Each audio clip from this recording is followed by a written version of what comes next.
Shalom. Sukat-sukat Paulus kepada jemaat di Tesalonika ini memberikan kesaksian akan kenyataan yang mulia bahwa Injil adalah kekuatan Allah yang menyelamatkan setiap orang yang percaya. Dalam 1 Tesalonika, Paulus tidak dapat berhenti bersukacita bahwa Injil telah sampai kepada jemaat di Tesalonika dengan perkataan, kuasa, dan dengan keyakinan penuh melalui Roh Kudus, seperti yang dikatakan di 1 Tesalonika 5 ayat yang ke 1 Tesalonika 1 ayat ke-5. Sebab Injil yang kamu beritakan bukan disampaikan kepada kamu dengan kata-kata saja, tapi dengan kekuatan Roh Kudus dan suatu kepastian yang kokoh. Memang kamu tahu bagaimana kami bekerja di antara kamu. Oleh karena kamu Paulus dan rekan-rekan yang bekerja dengan tekun di antara jemaat di Tesalonika, dan kasih karunia Allah,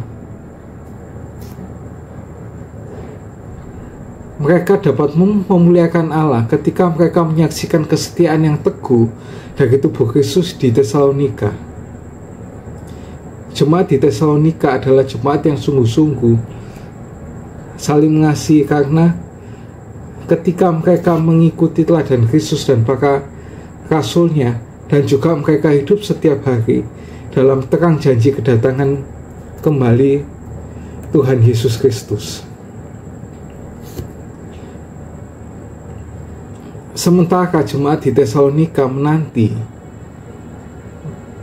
Paulus mendesak mereka untuk tetap teguh dalam iman mereka kepada Kristus, untuk terus bertumbuh dalam kasih bagi satu sama lain, dan untuk tetap murni secara seksual sesuai dengan panggilan suci Allah.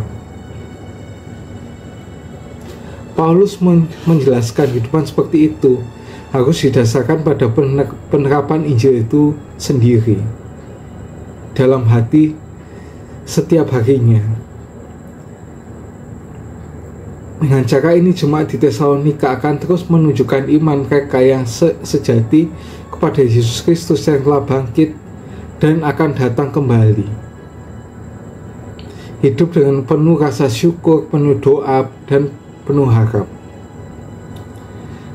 Janji Injil adalah bahwa kita yang diselamatkan oleh kasih karunia Allah saja, melalui iman saja kepada hidup tanpa dosa, kematian yang penuh pengorbanan, dan kebangkitan Tuhan Yesus yang penuh kemenangan, dapat menaruh harap yang menantikan kedatangannya kembali, yang akan datang seperti pencuri pada malam hari, untuk menyelamatkan kita dan mempersatukan kita dengan orang-orang yang dikasihinya dari seluruh dunia, dari segala zaman, seperti yang dikatakan 1 Tesalonika 4 ayat 13 sampai 5 ayat yang ke-11.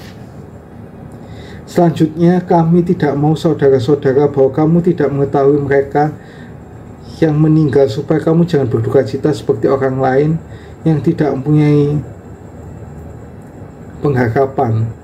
Karena jikalau kita percaya bahwa Yesus telah mati dan telah bangkit, maka kita percaya juga bahwa mereka yang telah meninggal dalam Yesus akan dikumpulkan Allah bersama-sama dengan Dia. Langsung lanjut di 5 ayat pertama. Tetapi tentang sejaman dan masa saudara-saudara tidak perlu dituliskan padamu, karena kamu sendiri tahu benar-benar bahwa hari Tuhan akan datang seperti pencuri pada malam. Lanjut ke ayat yang ke-9. Karena Allah tidak menetapkan kita untuk ditimpa murka, tapi untuk beroleh keselamatan oleh Yesus Kristus Tuhan kita yang sudah mati untuk kita, supaya entah kita berjaga-jaga, entah kita tidur, entah kita hidup bersama-sama dengan Dia.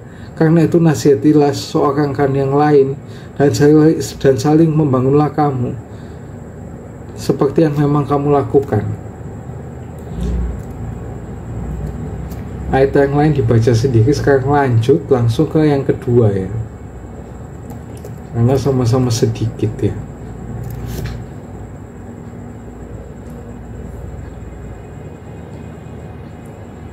Surat Paulus yang kedua pada jemaat di Tesalonika ini adalah surat penghiburan bagi mereka yang penuh harap menantikan kembali Yesus Kristus yang dijanjikan. Sejak menerima surat Paulus yang pertama, iman jemaat di Tesalonika kepada Kristus dan kasih mereka satu sama lain terus bertumbuh dengan berlimpah, sementara mereka menanggung penderitaan yang mereka lakukan demi Injil. Paulus menulis untuk menyemangati mereka agar tetap teguh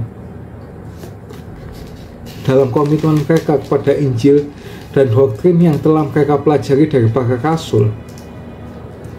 Nabi-nabi palsu yang telah menyebarkan desas-desus yang menyatakan bahwa Tuhan telah tiba, seperti yang katakan di 2 Tesalonika 1 ayat 10. Apabila ia datang pada hari itu untuk dimuliakan di antara orang kudus, untuk dikagumi oleh semua orang percaya, sebab kesaksian mereka, kesaksian yang kami bawa kepadamu, telah kamu percayai. Dan juga di 2 Tesalonika 2 ayat yang kedua, supaya kamu jangan lekas bingung dan gelisah, baik oleh ilham roh maupun oleh pemberian atau surat-surat yang dikatakan dari kami seolah hari Tuhan telah tiba. Dan Paulus menulis untuk meluruskan catatan dengan memberikan rincian lebih lanjut tentang peristiwa-peristiwa seputar kedatangan Kristus yang kedua.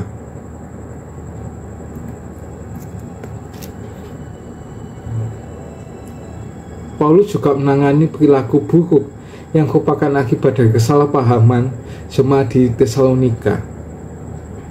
Sambil menunggu datangnya hari Tuhan, beberapa orang percaya di Tesalonika menjadi enggan untuk bekerja. Nah, Paulus mendesak orang-orang percaya untuk terus bekerja dan tidak menjadi lelah dalam berbuat baik sambil menunggu dengan harapan akan pembalasan Allah yang datang terhadap orang jahat dan janji keselamatannya kepada umat pilihannya. Sama seperti Allah memanggil kita melalui Injil, demikian pula ia setia kepada janjinya untuk menjaga kita dan menguatkan kita dalam setiap pekerjaan baik sampai Tuhan Yesus datang yang kedua kali. Berbahagialah setiap orang yang mendengar firman Tuhan, merenungkannya, menyimpan dalam hatinya, dan bahkan melakukannya dalam kehidupan sehari-hari. Ya, seperti orang yang mendirikan rumah di atas batu, dan apabila ada angin yang menerjangnya, rumah itu tidak akan roboh. See you and God bless you.